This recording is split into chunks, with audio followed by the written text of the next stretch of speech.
बिस्मिल्लाहिर्रहमानिर्रहीम। अस्सलामु अलैकुम नाजरीन, आप देख रहे हैं कश्मीर क्राउन घर घर की आवाज़ और मैं आपका मेज़बान इरफान तिलगामी।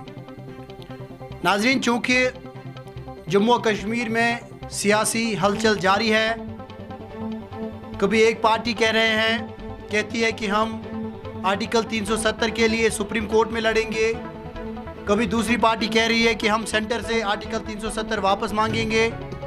लेकिन आज हमारे साथ मौजूद है एक साबिका पुलिस ऑफिसर जो कि आईजीपी भी रहे हैं, और लोग उनके बारे में क्या नज़रिया रखते हैं वो आप सब जानते हैं।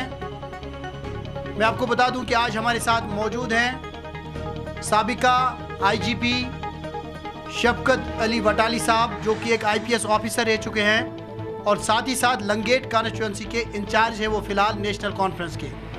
तो सबसे पहले इनसे बात करेंगे और इनसे आज कई एक सवालात हम करेंगे जो लोगों ने हमसे कहे हैं इनसे पूछने के लिए। शफकत साहब, सबसे पहले आपका खैर मकदम कश्मीर। बहुत बहुत शुक्रिया, थैंक यू वेरी मच। शफकत साहब, सबसे पहला सवाल, लोग कह रहे हैं कि शफकत साहब तो खुद यहाँ के नहीं हैं, तो शफकत साहब यहाँ के लोगों के लिए क्या करेंगे? देखिए, ये मैंने आपकी ज़ुबानी सुना है, ये मुमकिन है कि कोई इस तरह की बात किसी ने की हो कि भाई आउटसाइडर हैं तो ये यहाँ क्या कर रहे हैं। उसका मैं रिस्पॉन्स इस तरह दूंगा कि मैं सन ऑफ द सॉइल हूँ, हंदवाड़ा का रहने वाला हूँ, बाहर का नहीं हूँ। पहली बात तो ये है।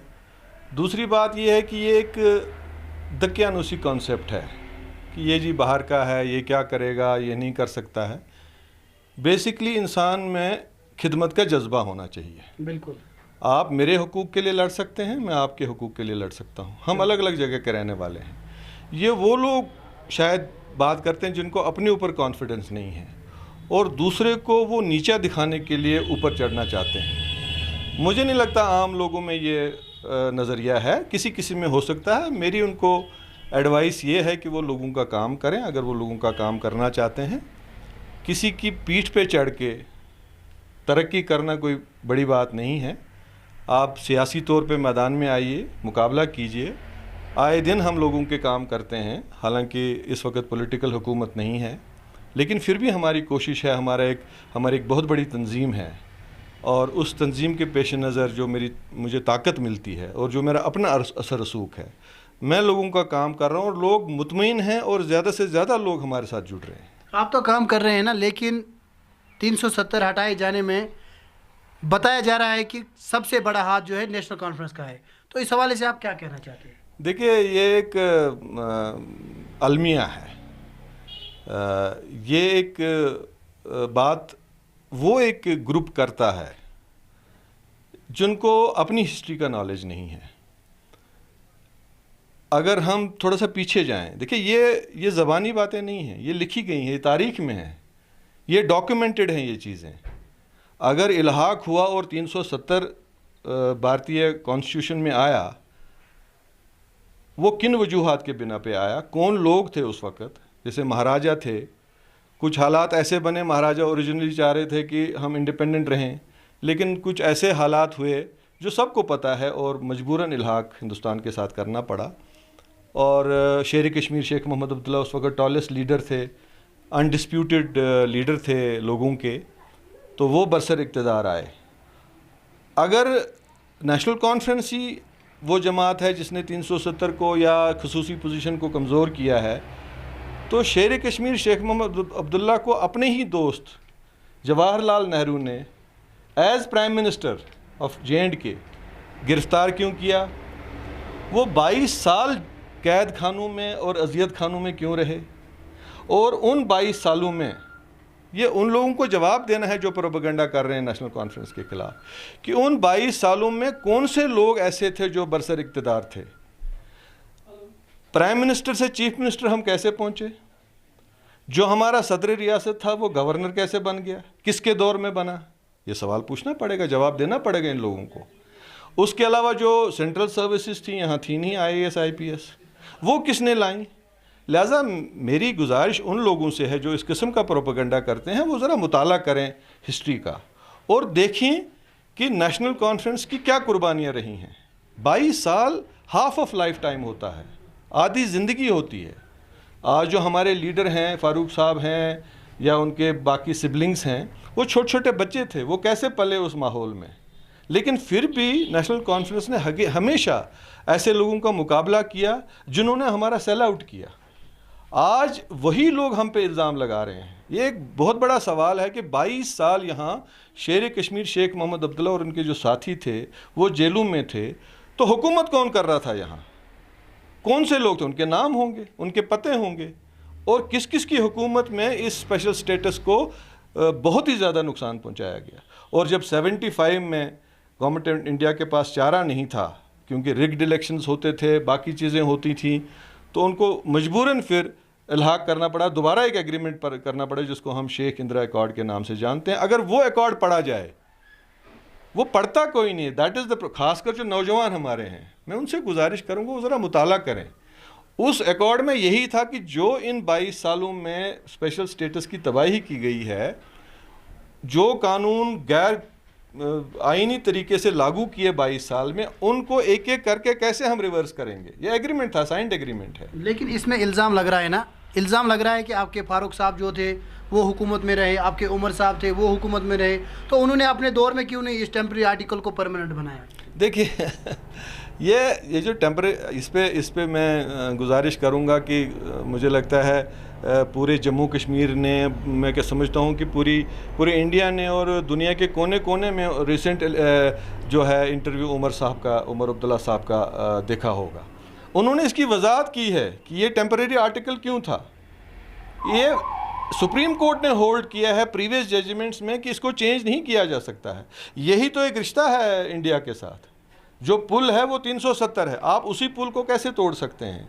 इसमें परमानेंसी उसी वक्त हुई थी जब J&K की कॉन्स्टिट्यूएंट असेंबली ने अडॉप्ट किया था इसको 370 को, और हमारी रिलेशनशिप गवर्नमेंट ऑफ इंडिया के साथ, रेस्ट ऑफ इंडिया के साथ डिफाइन हुई थी। ये भी प्रोपेगेंडा का हिस्सा है कि इसको क्यों नहीं परमानेंट किया गया। परमानेंट टेम्परेरी ये किसी वजह से था, वो वजह पूरी नहीं हो सकी क्योंकि हिस्टोरिकल फैक्ट्स हैं, वो बहुत लंबी बात हो जाएगी, वो एक्सप्लेन करना उसमें टाइम लगेगा। लेकिन ये भी पार्ट ऑफ प्रोपेगेंडा है कि साहब इन्होंने किया। नुकसान पहुंचाने वाले ही हमसे सवाल कर रहे हैं कि आपने ये क्यों नहीं किया। हमें उनसे सवाल करना है कि आपने ये क्यों किया, आप कौन लोग हैं। देखें ना, मैं आपको याद कराना चाहता हूँ, जब 75 में शेख साहब आए कांग्रेस की मदद से, कांग्रेस ने उनको सपोर्ट किया। विद इन 2 ईयर्स गड़बड़ हो गई। 77 में मुरारजी देसाई साहब प्राइम मिनिस्टर बने हिंदुस्तान के, और कांग्रेस ने सपोर्ट वापस ले लिया शेर कश्मीर से। ये हिस्टोरिकल बातें, ये समझनी है। और इलेक्शन अनाउंस हो गए 77 में। 77 के इलेक्शन हिस्टोरिक हैं। 77 और 2019 एक जैसा है। उस वक़्त प्राइम मिनिस्टर जो मुरारजी देसाई साहब थे, उन्होंने जनता पार्टी और यहाँ के लोग मिला के, मैं नाम नहीं लेना चाहता हूँ किसी को, लेकिन ये हिस्ट्री है, यहाँ कौन से लोग थे वो जो गवर्नमेंट ऑफ इंडिया के साथ, जनता पार्टी के साथ मिल गए और शेर कश्मीर और नेशनल कॉन्फ्रेंस के खिलाफ इलेक्शन लड़ा। अगर प्राइम मिनिस्टर उस वक़्त यहाँ आए मुरारजी देसाई, वो कहाँ गए खाना खाने, वो किसके घर में थे, कहाँ कहाँ मीटिंगें हुई, वो कौन कौन से लोग हैं जो नेशनल कॉन्फ्रेंस के कैंडिडेट्स के खिलाफ उन्होंने लड़ा, वो लोग हैं ना जो फिर मिल गए थे उस वक़्त गवर्नमेंट ऑफ इंडिया के साथ। लेकिन शफकत साहब, एक सवाल आपसे पूछना चाहूँगा कि आखिरकार आपको क्या ज़रूरत पड़ी सियासत में आने की? देखिए, बात यह है कि जैसे कि आपने पहले ही कहा कि मैंने एक पुलिस सर्विस की है, और हमारा एक पुराना सिलसिला है। मेरे दादा जो हंदवाड़ा में रहते थे, हाजी गुलाम नबी बटाली साहब, सियासत में वो कम थे लेकिन सोशल वर्क में ज़्यादा थे। मेरे फादर साहब की सर्विस रही है, उन्होंने भी सर्विस के दौरान कोशिश की है कि लोगों की मदद की जाए, और आज भी याद करते हैं वो लोग। और उन्होंने न सिर्फ नॉर्थ में, साउथ में भी, सेंट्रल कश्मीर में भी, जम्मू में भी नौकरी की है। इसी तरह मैंने भी कोने कोने में नौकरी की है। रिटायरमेंट के बाद मुझे ये ख्याल आया कि एक खिदमत करने का जज्बा है, और खिदमत की जा सकती है लोगों की मुख्तलिफ़ तरीक़ों से।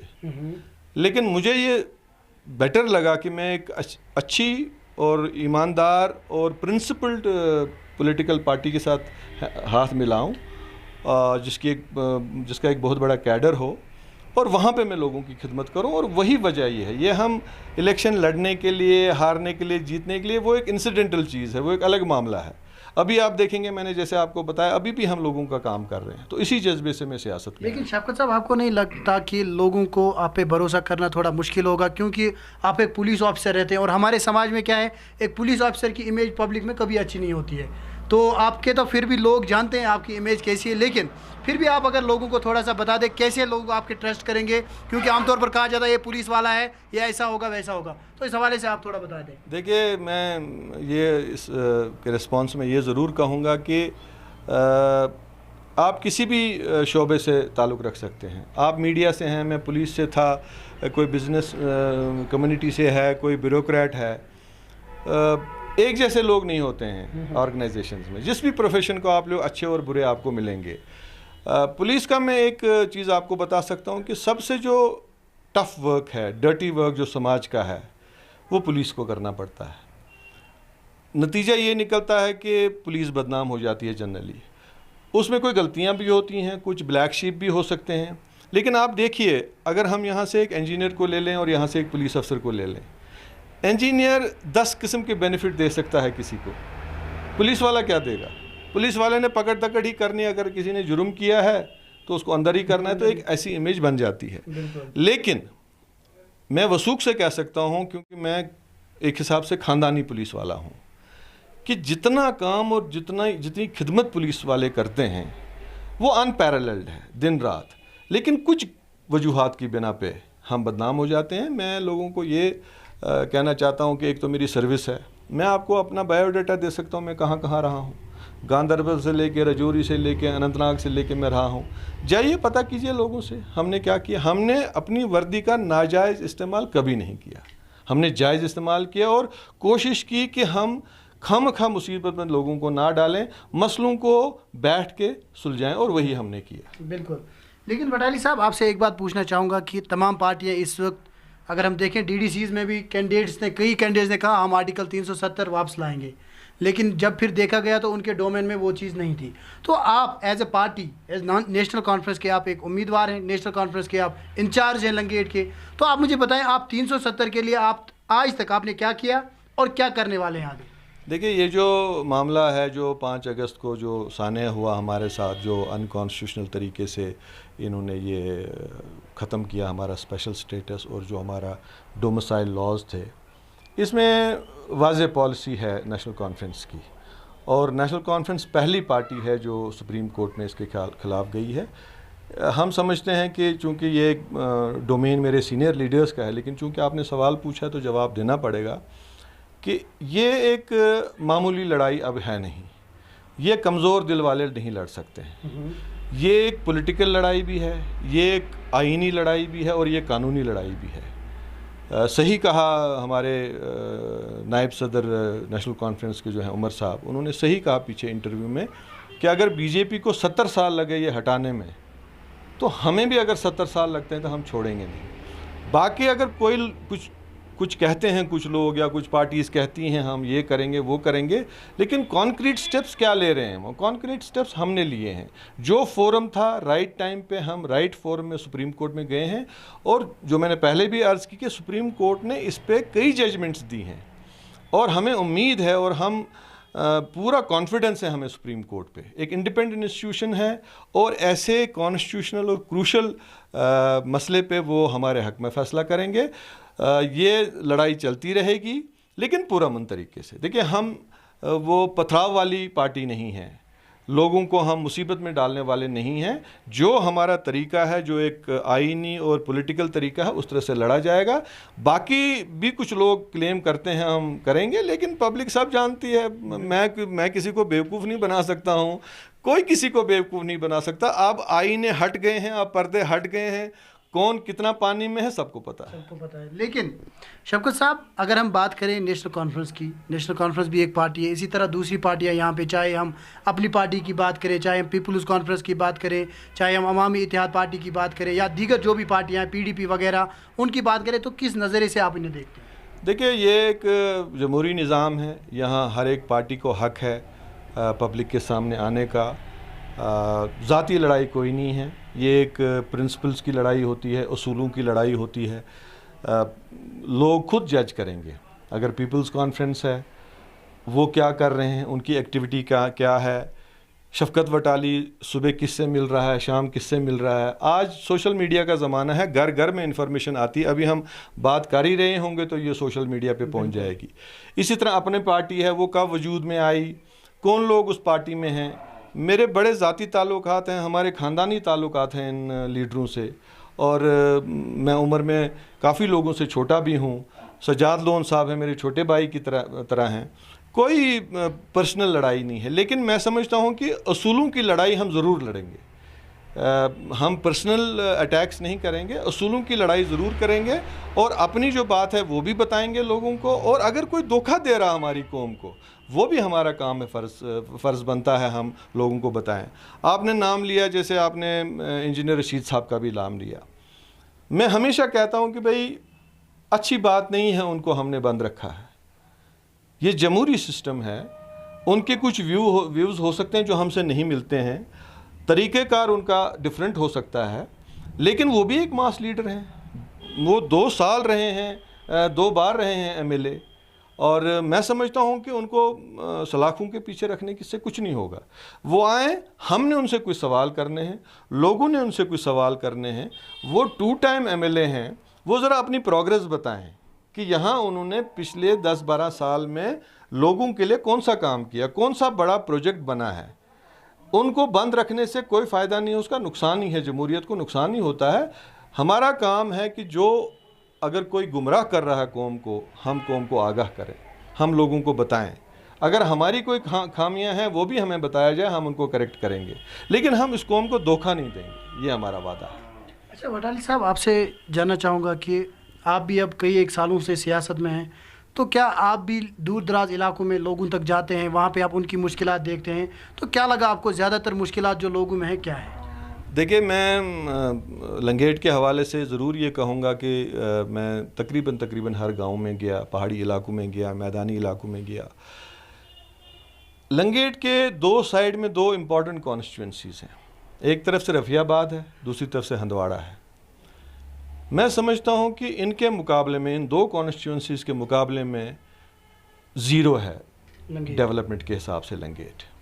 अगर यहाँ डेवलपमेंट हुई है, वो हमारे उस वक़्त एमएलए थे, फिर एमपी भी रहे, शरीफुद्दीन शारिक साहब।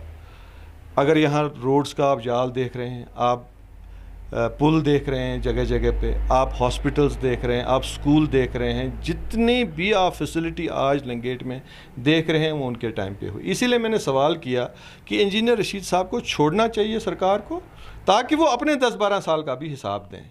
इस वक्त अगर आप अभी बाहर निकलेंगे, यहाँ ये टाउन में हम बैठे हैं, टाउन से गंदा पानी निकलता है, यहाँ फ्रेश वाटर बॉडी है उसमें चला जाता है। हम टाउन को नहीं संवार सके हैं, दूर दराज इलाकों की बात ही नहीं है। 2 दिन पहले मैं अपने लीडर चौधरी रमज़ान साहब के साथ सरमर्ग एरिया में और राजवार में था।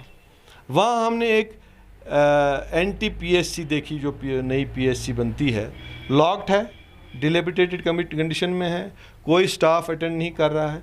यही हाल हर जगह है, 0 लेवल पे है ये लंगेट कॉन्स्टिट्यूंसी। आप हैरत आपको होगी, शायद ये आप आम लोगों को पता नहीं है, यहाँ बेहतरीन एक वाटर बॉडी है मावर के नाम से, जिसको हम सब जानते हैं, मावर बेल्टी इसको कहते हैं। इसका पानी, पीने का पानी लिफ्ट करके उसको फ़िल्टर करके हंदवाड़ा को दिया जा रहा है और रफ़ियाबाद को दिया जा रहा है।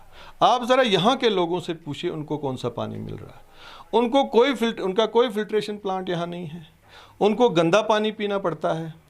वाटर बॉडी यहाँ की है, ज़ख़ीरा यहाँ का है, चीज़ यहाँ की है, यहाँ से उठा के, हमें उनसे कोई लड़ाई नहीं, वो हमारे लोग हैं। मैंने पहले आपको कहा, मैं खुद हंदवाड़ा का हूँ, वही पानी हम भी पीते हैं, हमें खुशी है उस बात की। लेकिन इसके साथ सौतीली माँ वाला सलूक क्यों किया जा रहा है, और उसके लिए कौन जिम्मेवार है, ये लोग भी जानते हैं। अगर जो नहीं जानते उनको समझना है कि हमारे हमदर्द असली कौन हैं, किन्होंने यहाँ डेवलपमेंट की है। और मैं आपको वसूख से कह सकता हूँ कि ये डेवलपमेंट का प्लान अब नए सिरे से, जब भी इलेक्शन होंगे, नेशनल कॉन्फ्रेंस को दोबारा शुरू करना है। तो कहाँ तक ले जाएंगे आप लंगेट को, आप कहाँ तक ले जाएंगे? देखिए क्या है, ये आप एक नुमाइंदे पे डिपेंड करता है, वो वक्त बताएगा कि अगर मैं या कोई और जो भी पार्टी डिसाइड करेगी कौन नुमाइंदगी करेगा लंगेट की नेशनल कॉन्फ्रेंस की तरफ से, कौन चुना जाएगा असेंबली के लिए। लेकिन मैं समझता हूँ कि बहुत सारी ऐसी चीज़ें हैं कि हमें जो डेवलपमेंट से रिलेटेड चीज़ें हैं, जिसमें हॉस्पिटल्स हैं, कॉलेजेस हैं, टेक्निकल कॉलेजेस हैं, जो हमें रूरल एरियाज़ में ले जाने पड़ेंगे। हम शहरों की तरफ ही ज़्यादा ध्यान दे रहे हैं। अगर हॉस्पिटल बड़े हैं तो वो शहरों में हैं या बड़े बड़े टाउन्स में हैं। नतीजा ये निकलता है कि हमारे नौजवानों को, बीमारों को पढ़ने के लिए, इलाज के लिए, बाकी फैसिलिटीज़ के लिए दौड़ना पड़ता है शहरों और टाउन्स की तरफ से। हमें एक ऐसा निज़ाम बनाना है कि हम बेहतरीन से बेहतरीन फैसिलिटी, स्पोर्ट्स से लेके हेल्थ तक, हेल्थ से लेके एजुकेशन तक, एजुकेशन से लेके एंटरटेनमेंट तक, हमें ये हर एक गांव का अपना पोटेंशियल है, हर एक गांव का अपना एक जो है पोटेंशियल है कि यहाँ क्या हो सकता है। मिसाल के तौर पे यहाँ एक प्रोजेक्ट था जो शेल्व किया है, रिपोर्टेडली किया गया पिछले एमएलए साहब के टाइम पे, जो मावर से हमें बंगस का एक रूट बनता था, वो अबंडन किया गया। क्यों नहीं यहाँ से वो रूट दिया जा सकता ताकि ये भी टूरिज्म मैप पे आए। बड़ी बड़ी चीज़ें की जा सकती हैं जहाँ जिससे एम्प्लॉयमेंट भी जनरेट हो, लोगों की बहबूदी भी हो और लोगों को दौड़ना ना पड़े शहरों और कस्बों की तरफ। वटाली साहब, अगर हम बात करें, आपने एम्प्लॉयमेंट की बात करें, अगर हम देखें हमारे जो नौजवान हैं आज काफ़ी परेशान हैं क्योंकि नौजवानों को रोज़गार ही नहीं मिल रहा है। तो खासकर अगर हम बात करें लंगेट इलाके की, तो यहाँ की नौजवानों के लिए आपने क्या सोचा है फ्यूचर में, आप उनके लिए क्या करने वाले हैं ताकि उनको रोज़गार मिले या जो डिप्रेशन में है वो डिप्रेशन से बाहर आ जाए? देखिए, ये एक बहुत बड़ा एक मसला है अनएम्प्लॉयमेंट का। हमारे पास टॉप लेवल के लोग हैं, नौजवान हैं जिन्होंने बहुत पढ़ाई की है, पोस्ट ग्रेजुएट्स हैं, डॉक्टरेट हैं, MBAs हैं, लेकिन बेकार हैं। तो मैं समझता हूँ कि जो भी अवामी हुकूमत आएगी, खासकर जब इंशाल्लाह नेशनल कॉन्फ्रेंस की यहाँ हुकूमत होगी, चीफ मिनिस्टर नेशनल कॉन्फ्रेंस का होगा, इस पूरे निज़ाम को, रिक्रूटमेंट के निज़ाम को बदलना पड़ेगा। ये एक बहुत कम्बरसम निज़ाम बनाया गया है और ऐसा निज़ाम बनाया गया है कि एक आदमी ओवर एज भी हो जाता है और उसको एम्प्लॉयमेंट नहीं मिलती है। नए नए तरीके, रिक्रूटमेंट के नए तरीके, ताकि मेरिट जो है मेरिटोरियस बंदे को मिले नौकरी।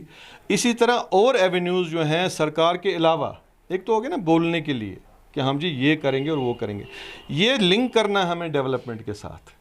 कि मान लीजिए यहाँ अगर कोई एक इंडस्ट्री लेट से स्पोर्ट्स की बनती है, आप देख लिए कितने लोगों को एम्प्लॉयमेंट मिलेगी।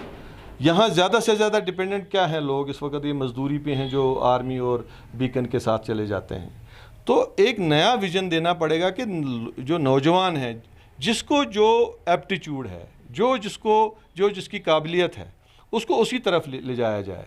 ये नहीं कि हम तरखान का काम एक मेसन को दे दें। बिल्कुल असेसमेंट करनी पड़ेगी, एक साइंटिफिक तरीका अडॉप्ट करना पड़ेगा।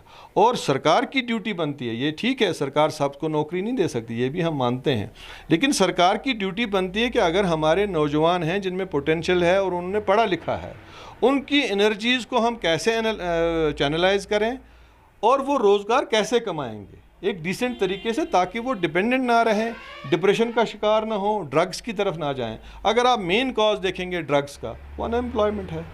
So why don't we address the root cause instead of condemning the youngsters? हम उनको आए दिन सुबह भी माँ बाप डांटते हैं, शाम को भी डांटते हैं, या हम कहते हैं जी ये ड्रग एडिक्ट बन गया। भाई जब हमने उसके लिए प्रोवाइड ही नहीं किया, सिस्टम ने दिया ही कुछ नहीं, तो वो इसका शिकार बनता है। तो बहुत बड़ा विजन होना चाहिए एक लीडर के पास कि वो इन चीज़ों को कैसे एड्रेस करेगा। और नौजवानों, जैसे काफ़ी नौजवानों को पॉलिटिक्स में आने का शौक़ है और एप्टीट्यूड है, वाई नॉट, और इसको उनके लिए बहुत अच्छा बनाना पड़ेगा ताकि वो यहाँ इसको एक खिदमत का जज्बा भी बना के चलें और रोज़गार भी कमाएं। वटाली साहब, ये बात मैंने आपसे सुनी कि कई एक नौजवान सियासत में आना चाहते हैं, तो क्यों ना उनको मौका दिया जाए। बाकी लीडर कहते हैं कि नहीं हम ही रहें, बाकी ना आए। ये एक आम, मैं फिर वही उसी बात पे आऊँगा कि ये इनसिक्योरिटी की बात है। देखिए, अगर कोई काबिल आदमी है उसका आप रोक नहीं सकते हैं, आप जितने मर्ज़ी रुकावटें पैदा करें। मैं तो कहता हूं कि आज अगर मैं यहाँ इंचार्ज हूँ नेशनल कॉन्फ्रेंस की तरफ से, यहाँ 30-35 साल का एक लड़का होना चाहिए जिसमें विजन हो, उसको हमें मौका देने की ज़रूरत है और ये हमारी पार्टी देती है। अभी पिछले 1.5-2 साल से मैं यहाँ काम कर रहा हूँ। जो मेरी टीम है बहुत मेहनती टीम है, बहुत वफ़ादार हैं, पार्टी के लोगों के वफ़ादार हैं। लेकिन एक माइंडसेट हमने बनाया है कि हमने नौजवानों को सामने लाना है, क्योंकि नौजवान ही फ्यूचर है। ये एक हम नारे के तौर पे कहते हैं नौजवान जी हमारा मुस्तकबिल है। नौजवान 70% के करीब है पॉपुलेशन का, तो उनको अगर हम नहीं आने देंगे तो हम बहुत बड़ा जुर्म कर रहे हैं। हम जुर्मवार हैं और हमें फ्यूचर जनरेशन्स माफ़ नहीं करेंगी। लिहाजा मैं वेलकम करता हूं नौजवानों को, उनको हम इंपॉर्टेंट पोजीशंस देना चाहते हैं, इंपॉर्टेंट रोल देना चाहते हैं। अच्छा वटाली साहब, आपसे जानना चाहूँगा कि आखिर पर आपकी क्या मैसेज रहेगी, क्योंकि आपने जम्मू और कश्मीर के कई इलाकों में नौकरी की है, वहाँ के लोग आपको इस वक्त देख रहे होंगे, तो आप एक मैसेज दीजिए, जनरल मैसेज तमाम लोगों के लिए और ख़ास मैसेज अपनी इस लंगेट कॉन्स्टिट्यूंसी के लिए। देखिए, मैसेज ये है कि लोगों के लिए, नौजवानों के लिए, अपने साथियों के लिए, हम एक बहुत क्रूशल टाइम से गुजर रहे हैं। हमारे साथ अगले महीने, अगले हफ्ते, अगले 6 महीने में क्या होगा हमें नहीं पता है। इतनी अनसर्टनिटी J&K में कभी नहीं रही है। हमें किन एलिमेंट से खतरा है ये हम जानते हैं, ये मुझे बताने की ज़रूरत नहीं पड़नी चाहिए किसी को। इस वक्त इंफॉर्मेशन का टाइम है, इस वक्त नॉलेज का टाइम है। हर एक आदमी को एसेस करने की ज़रूरत है। नई नई पार्टियां आ रही हैं लेकिन लोग पुराने ही हैं, हम उनको जानते हैं अच्छी तरह से। मैं समझता हूं कि ये लोगों का पे ओनस है, जिम्मेवारी लोगों पे है। देखो ना, जैसे कहा जाता है कि एक हमारा जो अजान देने वाला है, मुअज्जिन है, उसका काम है अजान देना, बाकी नमाजी ने आके नमाज पढ़ना है, ना पढ़े तो गुनाहगार हो जाता है। तो इस वक्त ये फैसला लोगों ने कल महीने के बाद, 6 महीने के बाद, साल के बाद, जब भी इलेक्शंस होंगे, ये वोट उन्होंने अपनी सिक्योरिटी के लिए डालना है, अपने तशख्खुस के लिए डालना है, अपने बचाव के लिए डालना है, अपनी इज्जत के लिए डालना है। ये ठीक है कि एक हुकूमत ज़रूर बनेगी, लेकिन वो हुकूमत बने, वो लीडर चुने जाएं जो उनका सौदा ना करें। कल को हमारा सौदा हो चुका था, हमने तजुर्बा किया जो हमारा हाल हुआ 2019 में। उससे पहले क्या हालात बने, हम सियासी तौर पे कैसे कमज़ोर हुए। हमें एक पार्टी का दामन थामना है, एक झंडे के तले जमा होना है।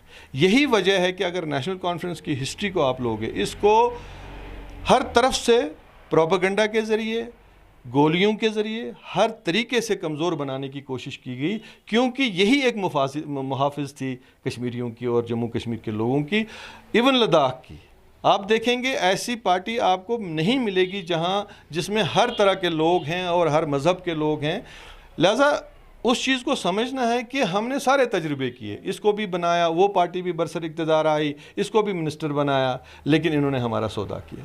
तो आंखें खोलिए और बात को समझिए और सही फ़ैसला सही वक्त पे कीजिए। थैंक यू, बहुत बहुत शुक्रिया वटाली साहब आपका, आपने हमारे साथ बात की। बहरहाल नाज़रीन, बात कर रहे थे साबिका IGP शफकत अली वटाली साहब, जो कि एक IPS ऑफिसर रह चुके हैं और इस वक्त जो है नेशनल कॉन्फ्रेंस की तरफ से लंगेट कॉन्स्टिट्यूंसी के इंचार्ज हैं। इनका यह कहना है कि सही वक्त पे सही चुनना ये आपकी ज़िम्मेदारी है, तभी आप लोग यहाँ पे बाइज़्ज़त और उसके साथ साथ आप यहाँ पे सिक्योरिटी के साथ ज़िंदा रह सकते हैं। क्योंकि अगर हम बात करें, हमारे तशख़्ख़ुस को मिटाने की हमेशा कोशिश की गई, लिहाजा आज आपको जागना है और आज आपको सही वक्त पे अपना सही नुमाइंदा चुनने की ज़रूरत है। बहरहाल मुझे दीजिए इजाज़त, वीडियो जर्नलिस्ट मुशर्रफ के साथ आप देखते रहिए कश्मीर क्राउन। बारामुल्ला में पहली बार बॉम्बे डाइंग, एक मुकम्मल बेडिंग स्टोर जहां बॉम्बे डाइंग के साथ साथ डी डेकोर, पोर्टिको इंडिया, सैप्रोस और ऑब्सेशन के अलावा यहां पर comforters, kids bed sheets, towels, Rajasthani डोहार्स, योगा मैट्स, बाथ मैट्स और सर्विकल पिल्लोज भी दस्तयाब है। शादी ब्याह के मुकद्दस बंधन में बंधने वाले अपने हसीन ख्वाबों की तकमील के लिए हमारे पास तशरीफ ले आइए। यहाँ आपको शादी ब्याह के दिलकश ब्रांडेड आइटम्स के अलावा एक से बढ़कर एक आरामदेह slippers, soap dispensers, laundry bags, knit craft coasters, hand bags और टेबल मैट्स भी मुनासिब कीमतों पर दस्तयाब रहेंगे। अब आपको ब्रांडेड आइटम खरीदने के लिए दूर जाने की कोई जरूरत नहीं, एक बार हमें जरूर खिदमत का मौका दें। याद रखें और तशरीफ ले आए बॉम्बे डाइंग, नजदीक cement bridge, opposite Handwara sumo stand, main चौक, बारामुल्ला। राब्ते के लिए डायल करें 9906 588 733 9596 52 3008।